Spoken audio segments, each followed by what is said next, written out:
Nos, en- Toma falsas. Corta. nos encontramos aquí con un individuo muy simpático que ha estado viviendo de gorra a costa de los españoles, trabajadores, Y ahora quiero vivir a costa de Ucrania.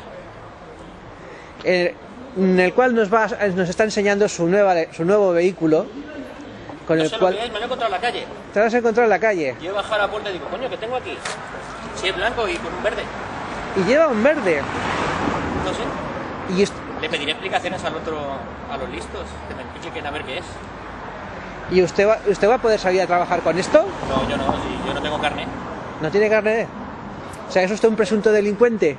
No, presunto no. Ya ¿Cuándo? no soy, ¿no? Pregunta a la gente que sepa, a los listos. Eso, muestre usted. Oye, usted preguntarle a los listos lo que quiera, que le van a contestar lo que no saben. Así me gusta. Oye, pero que os quiero igual, ¿eh? Sobre todo a ti, jefa. No le va- ¿A quién le va a dedicar la primera carrera que haga usted? Pues igual que en el blog, el primer fue a Marian, el primer post, pues aquí se lo vamos a dedicar igual, a Marian. Que te echo de menos, Marian. Desde que me has excluido te echo de menos. Y no le abre usted No, yo no le abro nada que tiene marido. Y aparte, si no, Harson me pega. Ah, vale. Hombre, iba a decir una cuenta No, que yo no puedo abrirle nada. en el foro flotero. No, me la rechazaría seguro. Creo que quieren poner ataque.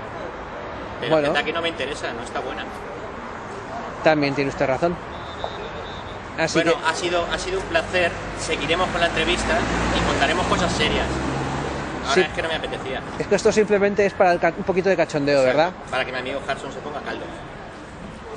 Mándele besitos a su amigo Harson.